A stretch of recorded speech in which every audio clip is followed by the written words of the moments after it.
दोस्तों, human online पर आपका स्वागत है।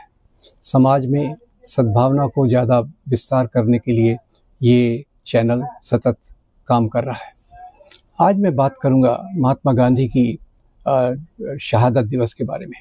महात्मा गांधी 30 जनवरी को उनकी शहादत हुई और ये शहादत जो उन्होंने दी, वो उसका सबसे बड़ा उद्देश्य था भारत को आधुनिक बनाना, स्वतंत्रता समानता के मूल्यों पर लाना और इसी के साथ साथ हिंदू मुस्लिम एकता। ये उनका एक बहुत बड़ा मिशन था जिसको प्राप्त करने के लिए उन्होंने जो यहाँ के सांप्रदायिक लोग थे, उन सांप्रदायिक लोगों की आलोचना को सहन करके भी ये बात की।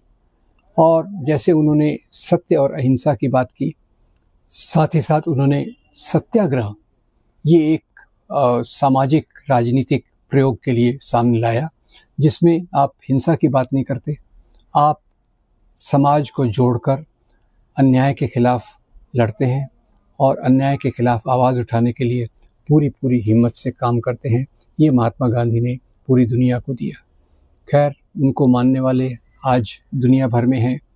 कितने पुतले उनके कितने देशों में हैं, ये गिनती के बाहर हैं। ऐसे यूनाइटेड नेशंस ने भी इनके जन्मदिन को विश्व शांति दिवस घोषित किया है और देश और दुनिया के बहुत सारे विचारक उनके विचारों से प्रभावित हैं। खास तौर से दो अंतर्राष्ट्रीय शख्सियतें जिन्होंने उनको पूरा फॉलो किया, एक हैं नेल्सन मंडेला और दूसरे हैं मार्टिन लूथर किंग जूनियर। अब भारत में जब ये आंदोलन कर रहे थे अंग्रेज सत्ता के खिलाफ, तो इन्होंने इसी अस्त्र का इस्तेमाल करके सत्य और अहिंसा के रास्ते पर सबसे पहले तो खैर चंपारण में उनका आंदोलन हुआ, जहाँ गरीब किसानों के अधिकारों के लिए उन्होंने बहुत खूबसूरती से उन्हें संगठित किया, साथ ही साथ सफाई का पाठ पढ़ाया। और जब उन्हें मजिस्ट्रेट ने उनके इसके लिए 1 रुपये का फ़ाइन लगाया, तो उन्होंने कहा मेरे पास पैसा नहीं है, और उनको बाद में वो भी माफ़ कर दिया गया। ये उनकी शक्ति थी, ये उनकी जो सामाजिक शक्ति थी, ये बहुत इसको सोचने की ज़रूरत है। इसी के साथ आगे चलकर 1920 में उन्होंने असहयोग आंदोलन, नॉन कोऑपरेशन मूवमेंट की शुरुआत की, जिससे पूरा देश एक भारतीयता की कड़ी में जुड़ गया। पूरा देश, इसमें हिंदू, मुसलमान, सिख, ईसाई, पारसी, जैन, बुद्ध, यहूदी, ये भारतीय पहचान के रूप में सामने आकर अंग्रेज़ों के अत्याचार के खिलाफ अपनी आवाज़ को बुलंद करने के लिए खड़े हुए। अब ये दुर्भाग्य हुआ कि बाद में चौरी चौरा कांड हो गया, जिसके कारण गांधी जी को ये आंदोलन वापस लेना पड़ा। खैर, पर वो वहीं रुके नहीं और 1930 में उन्होंने एक तरफ दांडी मार्च किया। अब दांडी मार्च बहुत एक यूनिक चीज़ है। यूनिक का मतलब एक खास आंदोलन था, जिसमें गांधी जी ने पूरी यात्रा का प्लानिंग किया, खाने पीने का प्लानिंग किया, लोग कैसे जाएंगे, नमक कैसे बनाएंगे, अंग्रेज़ों का अत्याचार हुआ तो कैसे सहेंगे, एक बारीक बात उन्होंने की। और उनके इस आंदोलन से प्रभावित होकर दुनिया में उनका संदेश गया। उस समय ऐसी खबरों को कवर करना, ऐसी खबरों के बारे में बताना बहुत मुश्किल था, पर कुछ पत्रकार, खास तौर से उसमें एक इंग्लिश पत्रकार था आया, जो दूर से आया, और वो इस आंदोलन से इतना प्रभावित हुआ और उसकी रिपोर्ट्स ने दुनिया भर को हिला दिया कि कैसे एक बड़ी उम्र का व्यक्ति कितनी बहादुरी से अंग्रेज़ों का मुकाबला कर रहा है, और वो भी उसके हाथ में केवल लाठी है, न कोई शस्त्र है, न कोई दूसरा है। उनका सबसे बड़ा शस्त्र यही था, सत्याग्रह और अहिंसा का रास्ता।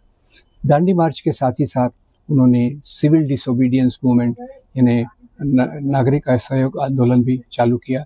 इसमें भी उन्होंने बहुत लोगों ने सत्याग्रह किया और कई लोगों को जेल भी हुई, जो जेल में उनको यातना सहनी पड़ी। पर सबसे बड़ा उनका योगदान आया 1942 में। 1942 में क्विट इंडिया मूवमेंट, और इस क्विट इंडिया मूवमेंट के पहले 1939 में द्वितीय महायुद्ध चालू हुआ। द्वितीय महायुद्ध के चालू होने के साथ ही कांग्रेस के अंदर एक विचार आया कि हम अपने आज़ादी के आंदोलन को तेज़ करेंगे। उसमें एक मतभेद हो गया। सुभाष चंद्र बोस कहते थे कि अंग्रेज़ हमारे दुश्मन हैं, तो अंग्रेज़ों के दुश्मन के साथ मिलकर, यानी जापान और जर्मनी के साथ मिलकर हमें अंग्रेज़ों को हराने की कोशिश करना चाहिए। पूरी कांग्रेस सेंट्रल कमेटी इसके विरोध में थी और उन्होंने एक आंदोलन छेड़ा जो 1942 में था, और उसका नाम जो दिया था वो यूसुफ मेहर अली ने दिया था, अंग्रेज़ों भारत छोड़ो। और ऐसे अगस्त क्रांति के दिन उन्होंने जो स्पीच उनकी हुई 8 अगस्त को, उसके बाद पूरे कांग्रेस की लीडरशिप को अरेस्ट कर लिया गया, गिरफ्तार कर लिया गया, और लोग गांधी जी की प्रेरणा लेकर, राष्ट्रीय आंदोलन की प्रेरणा लेकर उन्होंने पूरा आंदोलन जारी रखा, जिसके कारण अंग्रेज़ों की सत्ता हिल गई। अब इसमें जो बात चालू हुई वो ये बात थी कि भारत की आज़ादी के लिए कितनी मेहनत, कितनी अथक प्रयत्न गांधी जी और राष्ट्रीय आंदोलन के द्वारा हुए। और इस आंदोलन में बाद में खैर ये गांधी जी का जो रुतबा था, उसके कारण सुभाष चंद्र बोस, जो इनसे डिसएग्री करते थे, असहमत थे उनके रास्ते से, अहिंसा के रास्ते से, वो भी कहते थे कि गांधी जी ये भारत के राष्ट्रपिता हैं।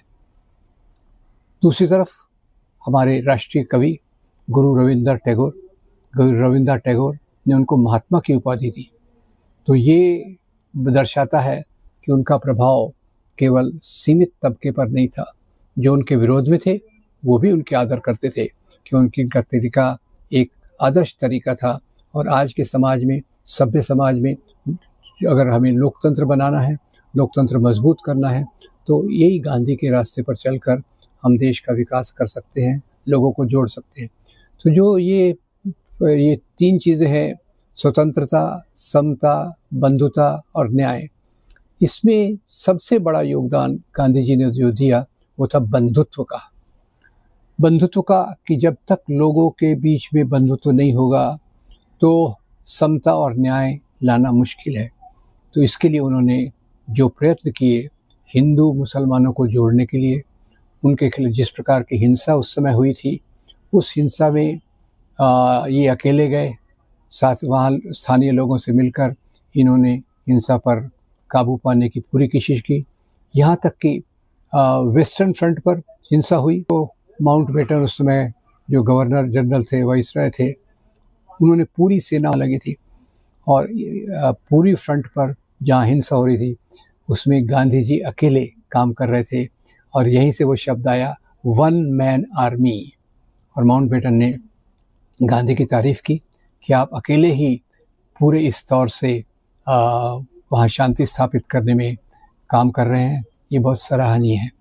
तो दोस्तों, इस गांधी जी के शहादत के दिवस पर हम उन्हें नमन करते हैं और मानव सभ्यता में जो मूल्यों का योगदान उन्होंने दिया, उन मूल्यों के आधार पर भविष्य में समाज चले, ताकि मुख्य रूप से धर्मों के बीच में जो नफ़रत फैलाई जाती है, जो नफ़रत की दीवारें की जाती हैं, उन नफ़रत की दीवारों को तोड़कर हम मोहब्बत के पुल बनाएं, ताकि समाज प्रेम से और सद्भावना से रह सके और ताकि बाकी चीज़ों में वो विकास कर सके।